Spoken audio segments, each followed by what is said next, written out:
Hi everybody, it's Kelly. I'm going to apologise in advance for the shaky camera, but this thing is massive, so I couldn't put this on a tripod. So this is my latest project. I am so pleased with it. It has taken me a couple of weeks. It is really big. It's standing in front of the door. Can you see the top of the door frame there? So that gives you just an idea quite how big this thing is.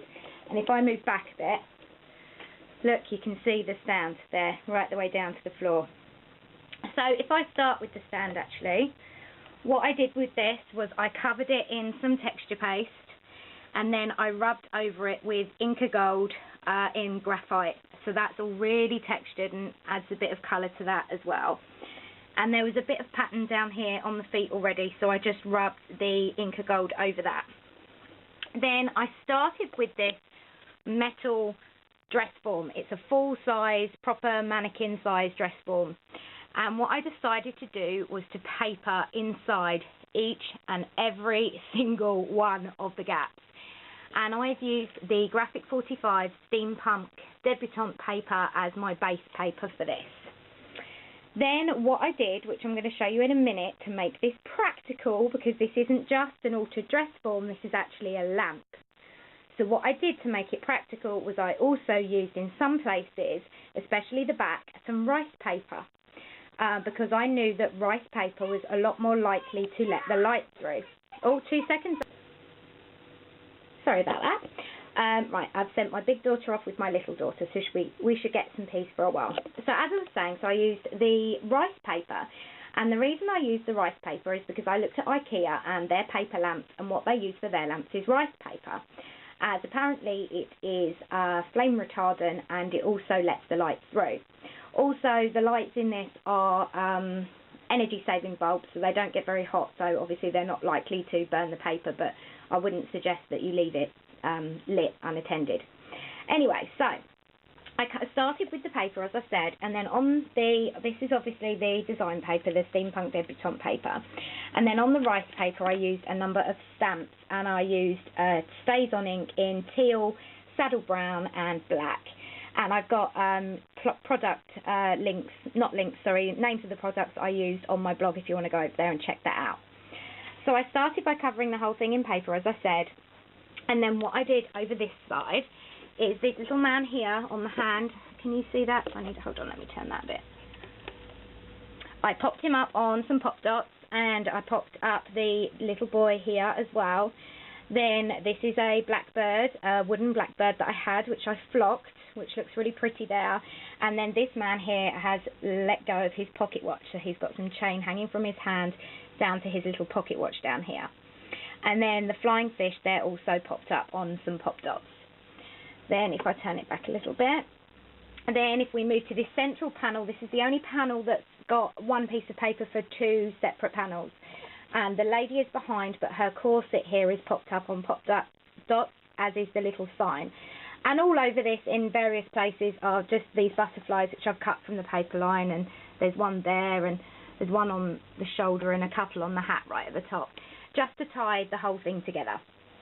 And then over this side I did a whole assortment of embellishments. So I started mainly at the back with some creepy cloth, some black creepy cloth, which runs right the way throughout here and behind. And then I fussy cut a flower piece from the paper line, and that was my base. Then I bought some really nice feather trim from eBay, which is here, which is sticking up, and then these little black sprigs here, which my friend Jane picked up for me in America. I'm in the UK, obviously, and I gave her some money, and she went shopping for me and picked me up some really cool stuff, so thank you to Jane for that. Then I used this butterfly here, which I covered in the design paper, and then I covered in crackle accents, and I built around that. So from this side here, this is really difficult to film, I have a filigree piece under here, I have some trim which Jane also picked up for me, I have a rosette which I've cut out and I've sprayed with some lindies. I have some flowers here from Craft Supplies One. Now Craft Supplies One is a US Etsy shop, but I would say if you're in the UK and you're worried about ordering from them, don't be. They're an absolutely fabulous shop. Julie's service is wonderful and they got here really quickly. So from Craft Supplies 1, I got this one, which I've just covered in some glitter. This one, which is beautiful. This one over here, and this one over here as well. Some really, really beautiful flowers I got from Craft Supplies 1. This is a big Prima flower I had in my stash. This is a big foam flower, which I bought from eBay. Then I've got this charm here, which is sort of hanging from the underside, which I thought was quite steampunk, which Jane gifted to me. Thank you, Jane. Then this flower here I have made myself, and I've made that with aluminium foil tape. There's a filigree piece under here. There's a charm, which I got from eBay. There's another charm, which Jane sent me from the US. I don't think it's Articake, but something very similar.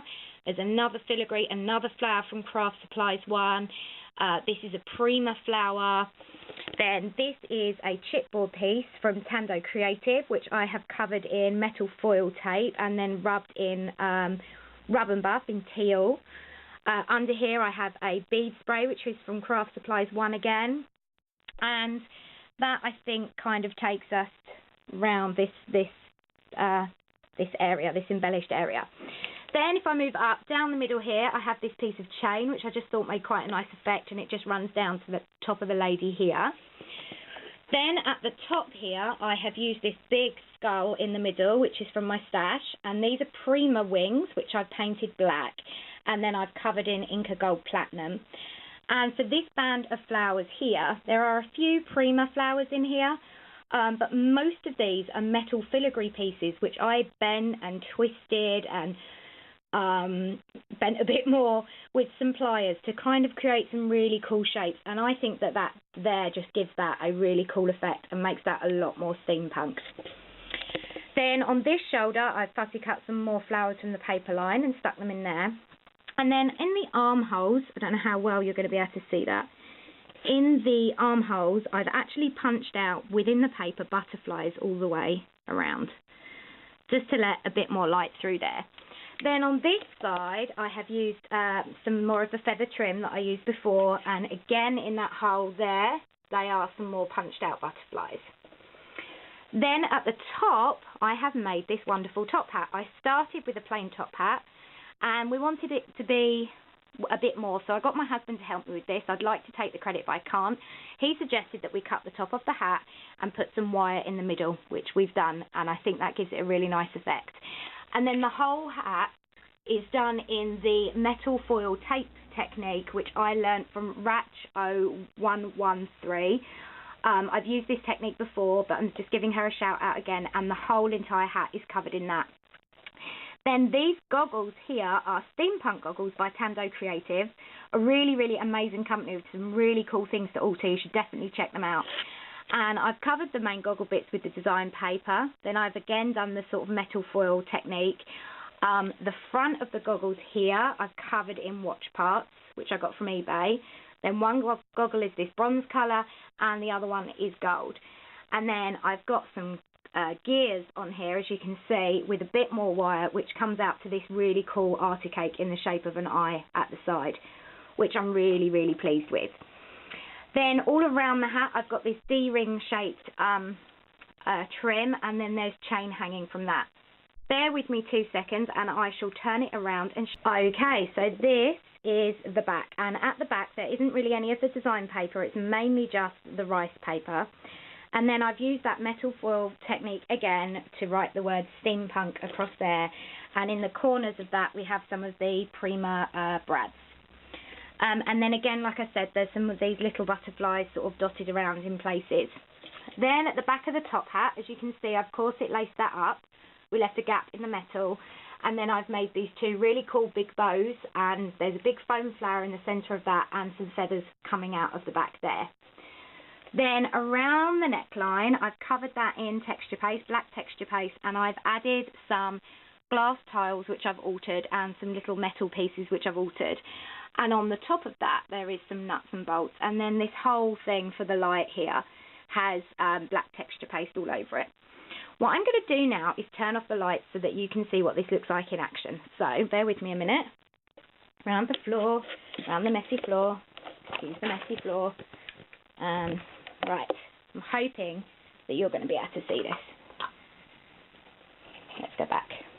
So this is the back of the light.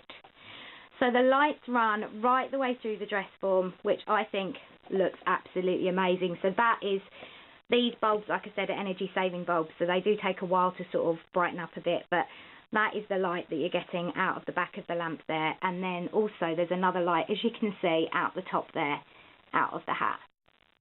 So that is the back of the lamp. And let me turn it back round. So here we have the front of the lamp illuminated with the lights on the inside. I mean, it is daytime now, I've drawn the curtains, but the lights aren't going to show that well. But through the front, there's not so much rice paper through the front as there is at the back, but there's these two pieces at the bottom which obviously let the light through quite well. And then this piece in the centre around the skull, so you've got the light shining through the eyes. And the light does also sort of shine through the middle of the filigree pieces as well, which looks really cool. Then down the side panels, and that there was the idea of cutting the butterflies out of the shoulder panels so you'd get the light shining through there. And then again at the top with the hat, you've got the hat sort of acts as a lampshade and you've got the light shining through there.